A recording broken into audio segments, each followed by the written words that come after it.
आज आदर्श महापुरुषों का आदर्श जीवन ऐसे लगता है कि कोर्स के बाहर चला गया, वार्तालाप के बाहर चला गया, उनकी चर्चा भी नहीं हो रही।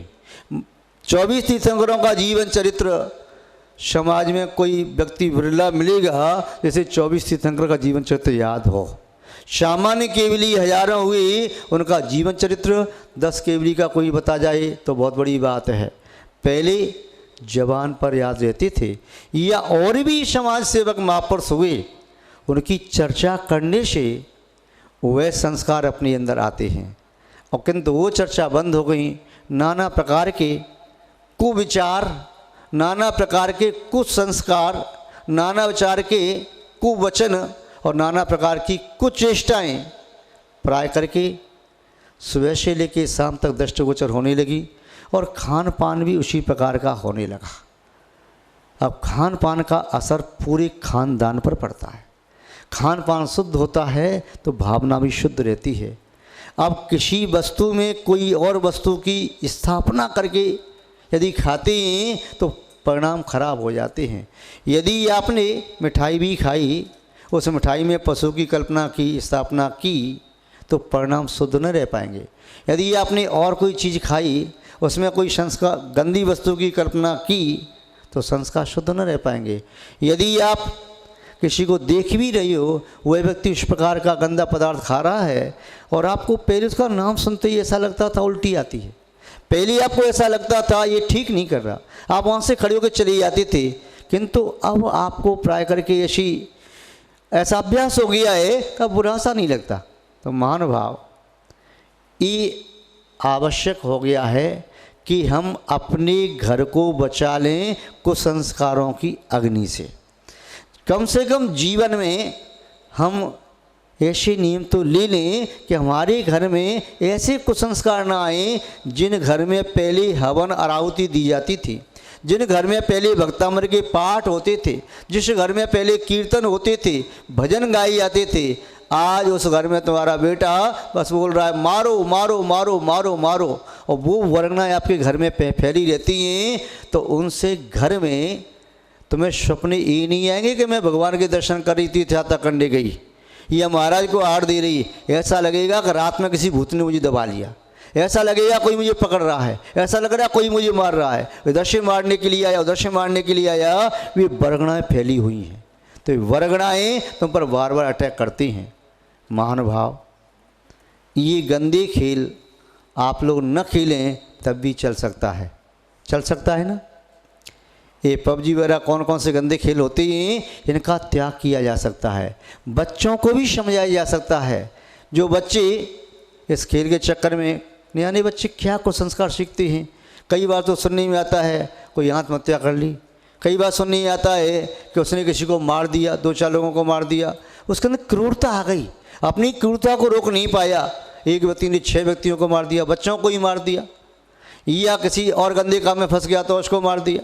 महानुभाव, तो आज हम आपसे इतना संकेत करना चाहते हैं, यदि आपको लगता है कि गलत है तो आप सब लोगों को ये नियम लेना चाहिए कि गंदे खेल जीवन में कभी ना खेलेंगे। सभी हाथ उठा कर के नियम ले सकते हैं कि ऐसे खेल कभी नहीं खेलेंगे, और अपने बच्चों को भी इस प्रकार के खेल खेलने से बचाएंगे, समझाएंगे, और मंदिर लाएंगे, महाराजों के पास लाएंगे, तो वो समझ जाएंगे कि वास्तव में हम अपनी आत्मा का एक घात कर रहे हैं कुसंस्कारों के माध्यम से। यदि एक बार आपने अपने बच्चों को महाराज के पास लाने का प्रयास किया, अपने बच्चों को अभिषेक कराने का सैटरडे संडे को आपने प्रयास किया, बच्चों में संस्कार आए, कभी स्वाध्याय में प्रवचन में बैठे तो कोई बात उनकी समझ में आए तो उनका पूरा जीवन बदल सकता है। वही आपका बच्चों के प्रति सबसे बड़ा उपकार होगा। यदि आपने अपने बच्चों को देखते हुए भी कुसंस्कारों में जाने से नहीं रोका, तब निस्संदेह समझ लीजिए आपका जीवन भी अंधकार में हो सकता है। इसलिए महानुभाव, अधिक न कहकर के बस इतना ही कहना चाहते हैं, अपने परिवार को कुसंस्कारों की होली से बचाएं, अपने परिवार को दुखों के गर्त से बचाएं, अपने आप को भी दुर्गति में जाने से बचाएं। यही वास्तव में धर्म का मर्म है। आप सब सुसंस्कारों को प्राप्त करें, ऐसी मैं आपके प्रति मंगल भावना भाता हूँ और इसी मंगल भावना के साथ अपनी शब्द श्रृंखला को विराम देता हूँ। जय बोलिए श्री शांतनाथ भगवान की। नमः सिद्धेभ्यः। जय बोलिए त्रिकालवर्ती त्रैलोक पूज विश्वाराध्य पंच परमेष्टि भगवान की। अनंत शुद्ध परमेष्टि भगवान की। वर्तमान जन शासन नायक श्री वर्धमान महावीर भगवान की।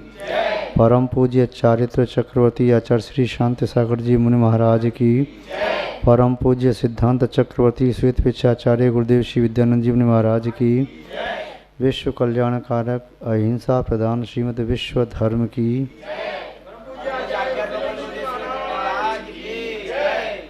जैनम जयतु शासनम विश्व कल्याण कारकम। धर्म स्नेही सत श्रद्धालु यहाँ पर उपस्थित आप सभी भव्य वर पुंडरीक पुण्यात्मा महानुभाव, वर्तमान में ऐसे मनुष्यों की संख्या वृद्धि को प्राप्त हो रही है जो मनुष्य तनाव से ग्रसित हैं, डिप्रेशन की अवस्था को प्राप्त हो रहे हैं। शायद आज से 50 वर्ष पूर्व तनाव ग्रसित मनुष्य इतने नहीं होते थे। ऐसा क्या कारण है जिसके कारण व्यक्ति अवसाद की अवस्था को प्राप्त हो रहा है? क्यों डिप्रेस होता है व्यक्ति? ऐसे क्या कारण हैं? आज थोड़ी सी चर्चा करते हैं। वर्तमान काल और भूतकाल की समीक्षा करते हुए,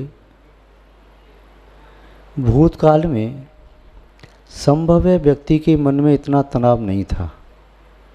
व्यक्ति अपने मन के विचारों को दूसरों से कहने में समर्थ था। भूतकाल में प्राय करके संयुक्त परिवार होते थे। संयुक्त परिवार में रहते हुए यदि कोई व्यक्ति चिंतातुर दिखाई देता तो अन्य परिवार के सदस्य उस व्यक्ति से चर्चा करके उसके मन को शांति प्रदान करते, उसे सांत्वना देते, विश्वास दिलाते कि तुम चिंता मत करो, सब ठीक हो जाएगा।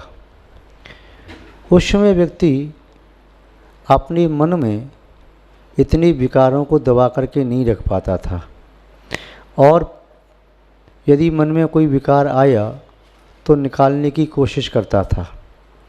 बाहर का वातावरण इतना शुद्ध और निर्मल उसे मिल जाता था, उसे स्नेह और वात्सल्य इतना मिल जाता था कि विकारों को छुपाने की आवश्यकता नहीं पड़ती। किंतु आज वर्तमान काल में कुछ ऐसी परिस्थिति देखी जा रही है जिसके कारण व्यक्ति अपने मन के विकारों को संवर्धित करता चला जा रहा है।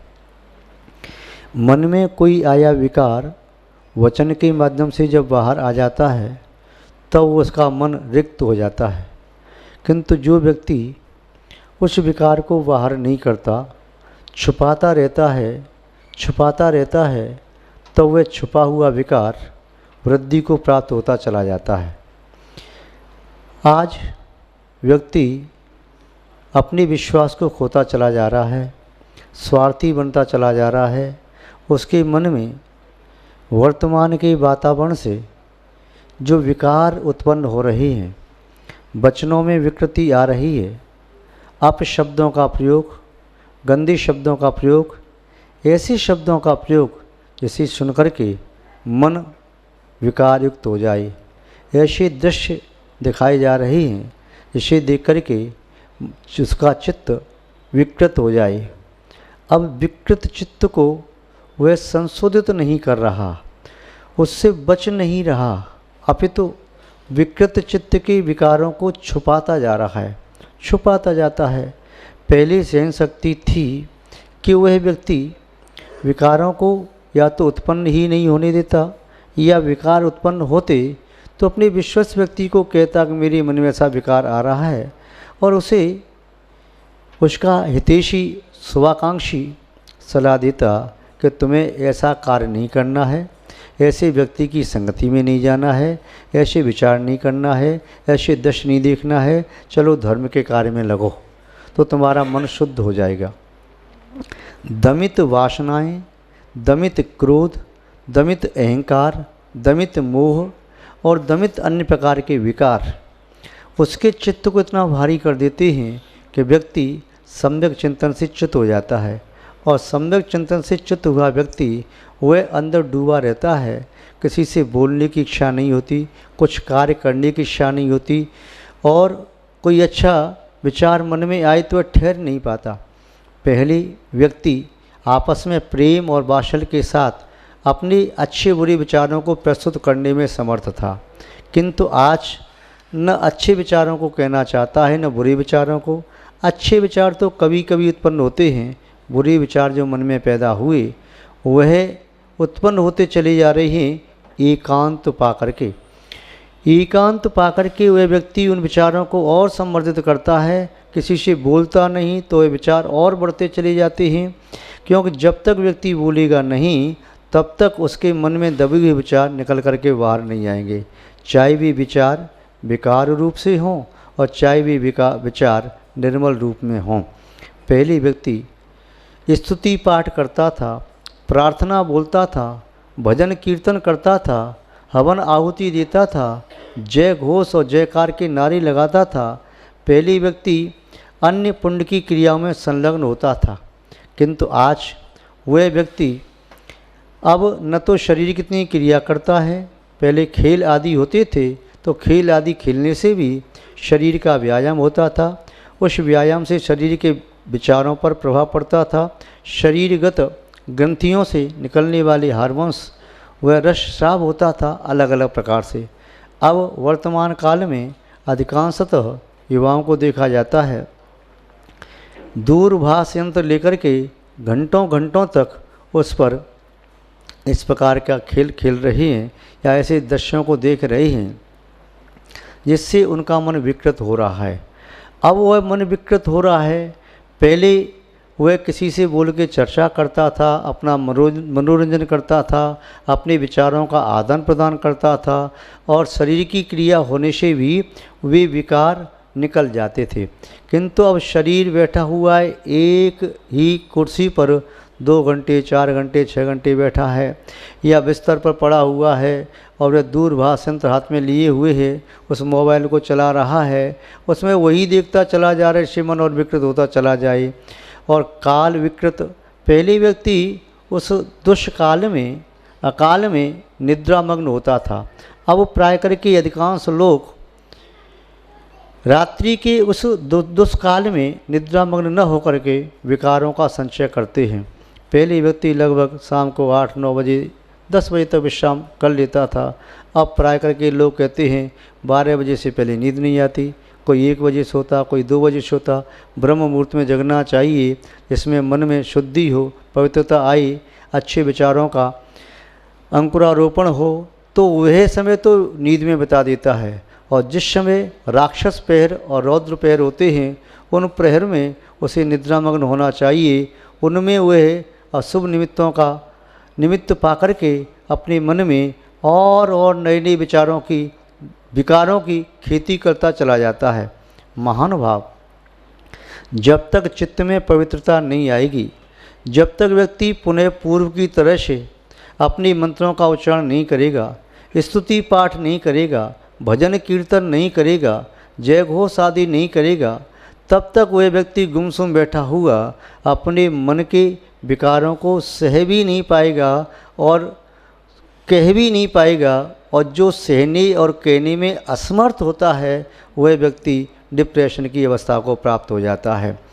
जो व्यक्ति अपने विश्वस्त के साथ खुल कर के बात करता है, हंसता है, मुस्कुराता है, बोलता है, अपने मन की बात को सुनाता है, दूसरे के मन की बात को सुनता है, प्रेम और वात्सल्य का विस्तार करता है और अपने शरीर से भी नाना प्रकार की क्रिया करता है, ऐसे व्यक्ति के मस्तिष्क में विचारों की गांठ नहीं पड़ पाती, वह ग्रंथि नहीं बन पाती, और ग्रंथि नहीं बनेगी तब तक व्यक्ति स्वस्थ रहेगा शरीर से भी और मस्तिष्क से भी। किंतु जैसे जैसे विकारों की और विचारों की ग्रंथि बन जाती है, जैसे जैसे मन में विकल्पों की गांठ पड़ जाती है, जैसे जैसे उसके मन में कोई भी गांठ हो, किसी के मन में बैर की गांठ है, किसी के मन में अहंकार की गांठ है, किसी के मन में मायाचारी की गांठ है, किसी के मन में वासना की गांठ है, किसी के मन में और प्रकार की गांठ है, वे गांठ वे ग्रंथि व्यक्ति के सोचने समझने की क्षमता को नष्ट करती चली जाती है। जैसे दीमक लग जाने से वृक्ष धराशायी होने लगता है, वैसे ही वासनाओं की ग्रंथि से मस्तिष्क की वह शक्ति शनई शनई वह लुप्त सी होती चली जाती है। मस्तिष्क में बुद्धि का जो क्षेवसम है वह धीमे धीमे दीमक लगे वृक्ष की तरह से धराशायी होने लगता है। महान भाव, इसलिए आचार्यों ने ये कहा कि परस्पर में आप प्रेम का व्यवहार करो। आचार्यों ने, प्रज्ञ पुरुषों ने, सज्जनों ने, विद्वानों ने, श्री भगवंतों ने यही कहा कि जब तुम किसी प्रभु परमात्मा का, संत महात्मा का आश्रय लेते हो तब उनके निमित्त से आपके चित्त में उत्तम विचार प्रादुर्भूत होते हैं। उनके सानिध्य में पहुँच कर के उनकी वर्गणाएँ आपके चित्त को निर्मल बनाती हैं।